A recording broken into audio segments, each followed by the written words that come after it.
And now back to the Gunsmith Show with John and Jake Smith. If you'd like to talk to John or Jake, call now, 810-743-8255. All right, it is time. Okay, well, we're going to start off with a quote here. Long quote, actually a letter from General Eisenhower to the Expeditionary Forces on D-Day. Soldiers, sailors, and airmen of the Allied Expeditionary Force, you are about to embark upon a great crusade toward which we have striven these many months. The eyes of the world are upon you. The hopes and prayers of liberty-loving people everywhere march with you. In company with our brave allies and brothers in arms on other fronts, you will bring about the destruction of the German war machine, the elimination of Nazi tyranny over the oppressed peoples of Europe, and security for ourselves in a free world. Your task will not be an easy one. Your enemy is well trained, well equipped, and battle hardened. He will fight savagely. But this is the year 1944. Much has happened since the Nazi triumphs of 1940 to 41. The United Nations have inflicted upon the Germans great defeats in open battle, man to man. Our air offensive has seriously reduced their strength in the air and their capacity to wage war on the ground. Our home fronts have given us an overwhelming superiority in weapons and munitions of war and placed at our disposal great reserves of trained fighting men. The tide has turned. The free men of the world are marching together in victory. I have full confidence in your courage, devotion to duty, and skill in battle. We will accept nothing less than victory. Good luck, and let us all beseech the blessings of Almighty God upon this great and noble undertaking. June 6th, 1944. The speech given to the troops and to the world. On that note, our first gun we're going to talk about today is the model 1918 Browning automatic rifle, commonly known as the BAR. This was a large 30-06, not really the first, but it was like a squad rifle, basically. It fired 500 to 650 rounds a minute, and it featured a 20-round box magazine. So there's 1 second of fun there. Yes. A 20-round magazine at that rate of fire empties very quickly, so you'd have to be very careful with shot placement. Right. An interesting history on this cartridge, on this rifle. It was designed to replace the French rifle that we had been using as a squad rifle. Throughout World War I, we had been using French rifles because we did not have the rifles needed for ourselves, but in a sense. Well, we had a machine gun such as this. We had the Craigs, and there were several rifles that we had. Right, but there was no quick, fully auto rifles at our disposal that we had made on our side. But back to World War II. But in World War II, this rifle was designed along the new concept called walking fire. There you go. Crouching tiger, walking fire. Yeah, I tell you what, it was serious stuff. Intended that you walked with this rifle, and it could be fired while walking. Right. No tripods were needed. Right. Light enough to carry, but heavy enough to do, now it what it needed to do. Weighed almost 20 pounds and was 47 inches long. It's a big gun. So this is a big gun. Now there's a lot of different models of it, but the barrel's all threaded on. There was no quick barrel change on these rifles. Right. Which is why it was eventually phased out in the 50s and replaced with ones that the barrels, because I can imagine 650 rounds a minute would burn up a barrel pretty quick. Well, with a 20-round magazine, you did give yourself a little bit of a chance to cool the barrel, but you did see I've seen a lot of firing of BARs, and the stocks do catch on fire. Yes, that front stock. I mean, it happens. I've caught my Mini 14 on fire. Yeah. Firing, fast. A lot. Now, even though it's called the Model 1918, it was not adopted as a standard issue rifle until 1938. And I don't know why. Maybe at that point they kind of saw what was happening in the world and they said, hell, we're going to need something else. But we had it since 1918. So, but that's the BAR. Yeah. 30-06. You know, we've all seen it. Yeah, I mean, it was You've seen it in movies. You've seen it on History Channel. Every now and then you get to see one on display at a gun show, and every now and then they have one at Williams. Now, you can purchase these semi-auto. Yes, you can. And they are available on the market. And I don't know the price, but $24.95. Is that what it is? $2,495. You can buy one in semi-auto version. It's a piece of pristine shape. It's another one of Browning's, miraculous guns. So that man made such a difference. 20-round magazine, so I really couldn't deer hunt with it. But the sights... Oh, I'm sure you can get a 5-round magazine, but, why... Why carry a 20-round rifle around in the woods? Why carry a 20-pound rifle around in the woods? That's what I said. Oh, I thought you said round. No, 20 pound. No, just... The sights on it were just standard sights, but... They had the flip-up option, and it said that it would actually go out the 1,500-yard range. I believe it. The .6, you can lob them in there. Yep. Might be able to catch them with a baseball mitt at that range, but you can lob them in there. But, there was a lot of guns from World War II. There were so many guns. When the authentic shows, that we see in the newsreels of war footage, I love watching this because I've always been a gun guy, and I'm real anal about it. I watch all these different guns they carry and what they use, and every now and then you see something strange. Well, one of the ones that stands out as a strange one is your next gun. That's right. This is called the Reising Model 50. This looks like you went out behind a shed and bolted something together is what it looks like. It's kind of strange looking. It was designed in 1940 by a man by the name of Eugene Reising, and it's basically a 45 ACP submachine gun. Right. They ordered 100,000 of these for World War II, and they're actually produced by the Harrington and Richardson Company. Like, basically the same. It's H&R now. H&R is owned by Marlin, but it's the Harrington and Richardson Company, and they were made from 1942 to 1945. Now, what set this apart from my previous gun is this one only weighs 6.8 pounds, and it had an 11-inch barrel with a big old compensator on the end. Well, it kind of looks like it's a little crude looking compared to a Tommy gun. It was one of those guns. Some guy wanted to build it quick. And they were looking for fast, efficient. Exactly. Yeah. And efficient-wise, H&R has always been a very efficient gun company. So it makes a lot of sense, doesn't it? It does. Simple, easy to use, easy to fire, easy to take care of. This one also did about 550 rounds a minute. Which is good for a 45. Yep. And it used basically the same design, that 20-round stick magazine that you see in the Thompsons. All right. It had an 11-inch barrel, though, eh? 11-inch barrel. Wonder why they thought of the 11-inch barrel. Baby paratroopers? Could be. And for guards, And the pictures, most of the pictures you see of guards with this would be MPs. Yeah. I saw a couple pictures of men on the boats, just as a boat gun, if anybody boards the boat.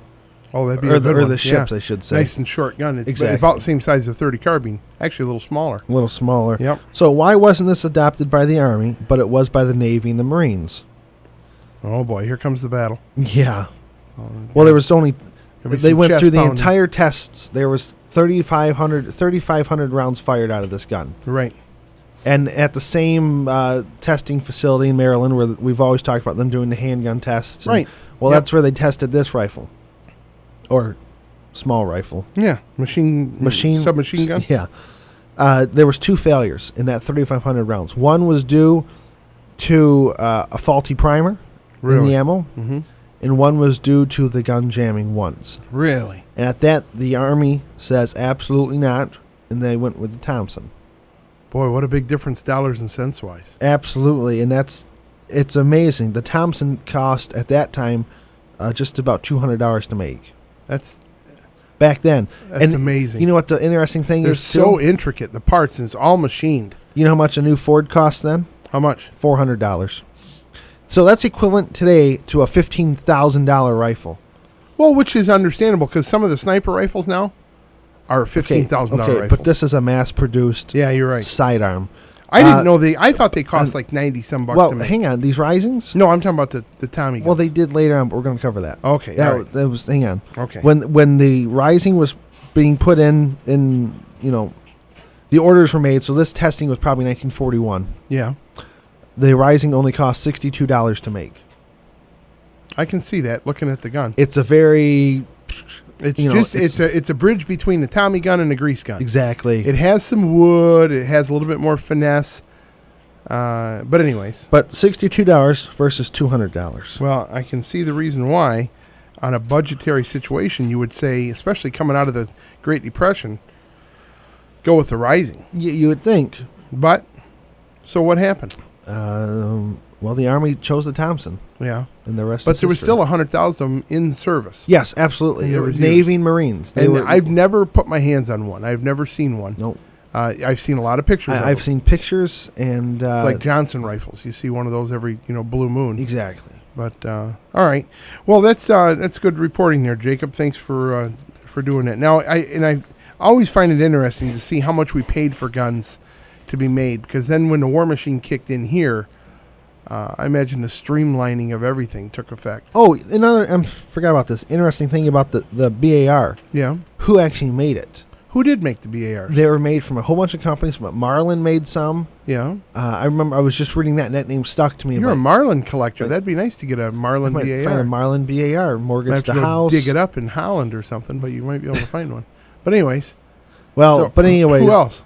There was a lot of... It was based... Was Singer and stuff involved? Or? I didn't see Singer's name. Yeah. But I know Singer and Underwood and IBM were all instrumental in the M1 carbines. Right, they sure were. So Yep, IBM, the same company that does stuff today. International Business Machine, is that what it's called? I think it is. Or they did International Business M1 Machine? carbines for World War II. That's right. But when we come back, we're going to talk about the Thompson, probably the most recognizable out of the group here. America. Yeah. Stick a cigar in your mouth and grab your Tommy gun. No, you're not All Winston Churchill, but well, I'll tell you that's what, guys. still a famous picture. Grab your cigar and your Tommy gun, and when we come back, we'll talk about it. So. Okay. All right, hang on tight. The Gunsmith Show will be right back. Who's watching your business? Pal Burglar Alarm can watch them for you. They have over 30 years' experience protecting homes and businesses in mid-Michigan. Pal Burglar Alarm provides 24-hour monitoring service through their UL-listed monitoring center based right here in Michigan. They also offer armed guard services and no long-term contracts.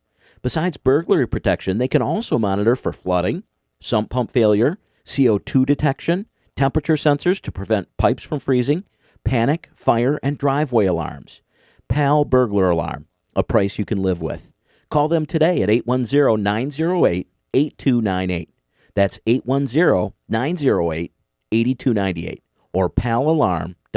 Everyone knows Williams Gun Sight in Davison is the place to go for all your firearm, shooting accessories, hunting gear, and so much more. Plus, great gunsmiths in-house to take care of all your maintenance and customizing needs. But what you might not know, Williams has a great website, williamsgunsight.com. You can browse all their accessories, plus their huge selection of used guns. So definitely check out their website, williamsgunsight.com, and swing into the store, 7389 Lapeer Road, that's in Davison. Exit 143 off I-69. They're open Monday through Saturday, 9 until 6, and Sunday, 10 until 5. Williams Gun Sight, on the range since 1926. Let's talk about a private matter, insuring your guns. Do you know that your home insurance has limitations when it comes to insuring guns? To get the most out of a policy, you need to schedule your guns and collectibles. Zach Goodhart is the Farm Bureau insurance agent who understands guns and how to insure them properly. Zach is an avid sportsman that respects the value of your gun collection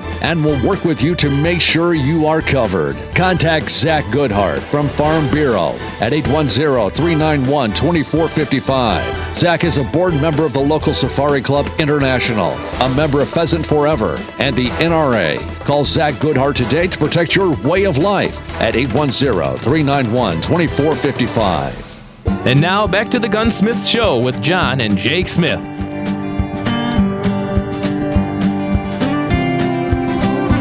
All right, we are back. It is the Gunsmith Show, Saturday, June 7th. Right before we left for break, we talked about the cost of the Thompson and how it cost $200 to make and in 1939 to 1941ish, and at the time it was $200, and a brand new Ford was $400. So, but the Thompson itself, kind of a brief history. The first name for it was actually the Annihilator 1. That was the name they gave this rifle, the Annihilator 1. Well, I think that's a perfect name. Well, after Get your annihilators out, gentlemen. Yeah. Okay, gentlemen. Yeah. Yeah. What's he talking about, Sarge? Well, after World War I, the Auto Ordnance Company said, let's change the name of this gun.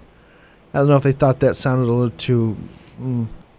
Why not think about going from muzzle loaders 100 years before to a Tommy gun 60 years before it was muzzle loaders. and shooting, like say shooting a display of bottles of milk. Okay, you can't relate to bottles of milk, but I can. And that's sad. But anyways, and the amount of damage that could be done, with a Tommy gun is truly amazing. Now, whenever you go to I'd rather have a Tommy gun than an M4. Yeah. Well, when you go to a fully automatic firing range, where you can rent these guns, the Tommy guns, they're always rented. Yeah. All right. Well, the Thompson had its names changed after World War I, and it ended up calling it just a Thompson submachine gun. And it was actually the first rifle to be labeled and marketed as a submachine gun. Really? Yeah. And you could actually buy one in full auto in 1921 through the catalog. Why not? Well, there was no firearm laws basically back then. They were simple. Very simple laws. Well, when World War II came around, the model 1928 A1 was really the standard Thompson that you saw in World War II. Mm-hmm. It had a cuts compensator on the end of the barrel, which worked. So it had that. You'll see with the large compensator on the end. That's the cuts, and it also had cooling fins on the barrel. But the main factor that made this stand apart, I think, was where the charging handle was. Yes. You see and I've seen this all the time, and I thought, well, man, that one looks different. That one's, now I finally understand. The model 1928 A1, the charging handle was on top of the receiver. Right. So you see it where it's on top of the gun. They rack it back. Now, charging handle for everybody is how you open the action, and that also flies back and forth every time you pull the trigger. Okay? So you can imagine it could be a meat cleaver on the side of a gun if you had the gun up against you and you pulled the trigger. Yes. Or up against your face. So you'd want to be very careful. Now, they came out with one that was more efficient. And that put that charging handle where? On the side. And this was called the model M1A1. Okay. Thompson. There was no cooling fins. Mm-hmm. There was no compensator. Right. It had just a simple rear sight. It didn't have that large, boxy rear sight that the 28s had. But it only took box magazines. No more of the drum magazines for the A1s. Well, it took stick magazines. Sticks. Yeah. Okay.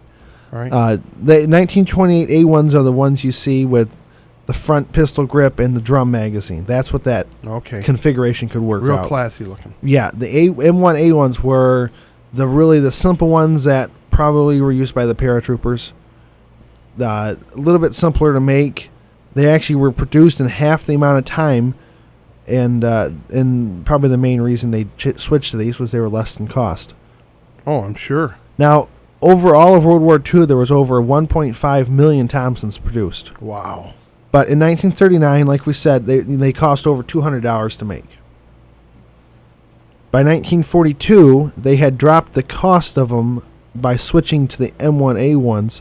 They dropped the cost down to $70. Oh, what an amazing savings. Yeah.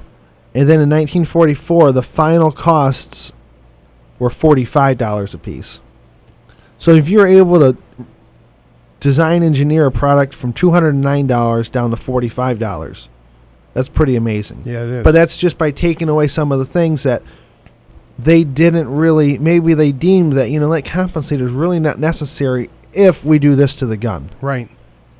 So they made the changes, and I think, honestly, the most standard rifle from Thompson that you would see from World War II would be the M1A1, taking a side image of the rifle. It's going to have that shorter, the barrel without the compensator on it, so it's a shorter barrel. And a straight stock. Straight stock on the front, yep. In other words, your forward grip looks like what you'd see on a shotgun, which is a grip, and not a hand grip that hangs down vertically, but a horizontal grip. Now, eventually, these Thompsons were replaced by what was called the M3 grease gun. And these, again, are all guns from D-Day. Yep. These are guns that were used on D-Day. They were actually brought into the military on December 12th, 1942, and the main reason was that they were lighter, cheaper, and more accurate than the Thompson. More accurate. That's what threw me when I read this. That's what threw me, too, and I don't understand why, except for the fact the bolts were different. It had a different sense of recoil. Exactly. So your second, third, fourth, fifth, sixth shots must have been more accurate. The Thompson jumped around a lot. Around a lot when you shot it. The grease gun, you were able to keep it right down onto the target because it only had an 8-inch long barrel. Ah. The whole gun itself was 22 inches long with an 8-inch long barrel.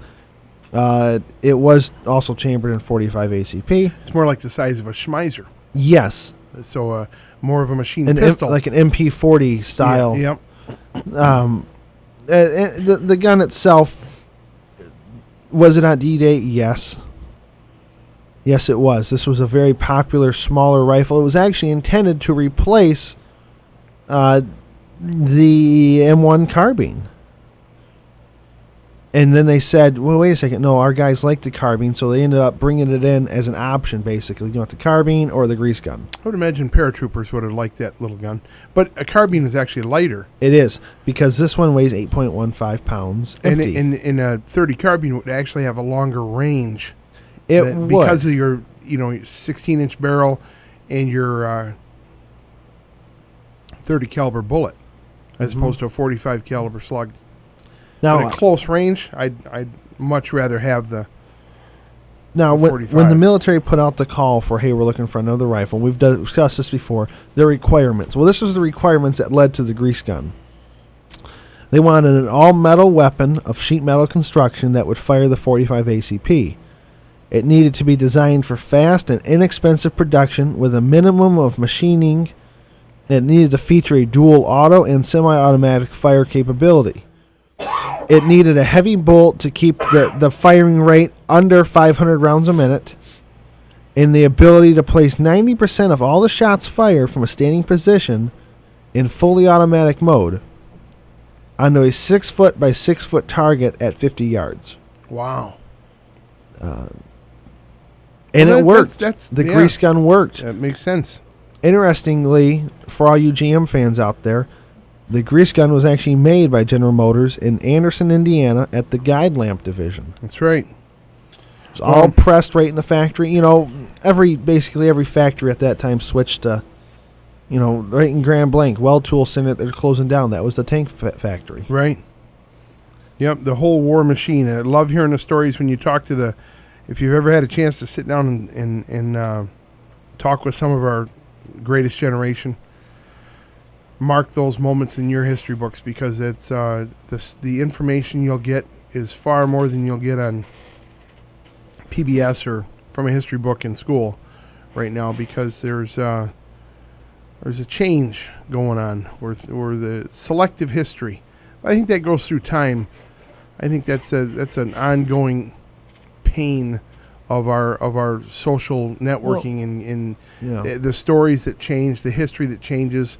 And they can kind of write their own history. You can rewrite history if you decide to write your own book. Well, it's kind of like how Hitler wanted to kill all the Jews. But just eliminate them, and then destroy everything they had, so that really it'll be like they were never here.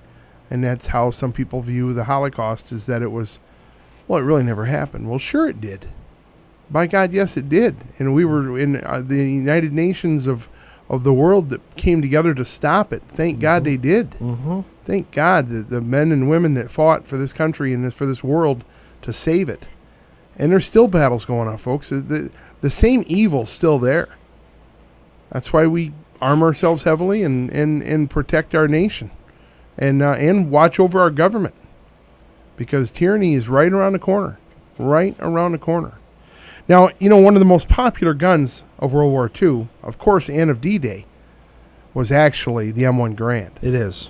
Now, Jacob, you kind of purposely left that out of this story, Right. because there's so many people know so much about the M1 Garand, but we'll do whole shows on that gun. There's three main guns.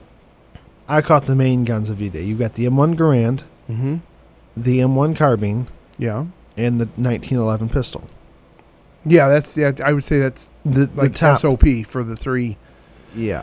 But You would have had a Thompson in there, a grease gun. BARs were on the beach too. Right. But the three main standard issue guns were going to be the Garand, the carbine, and the 1911. and there was also bolt action rifles on the beach. There too. were. Yep, There were Both some three Springfields Springfields. were still there, because the sniper rifles at the time were 03 Springfields. That's for sure.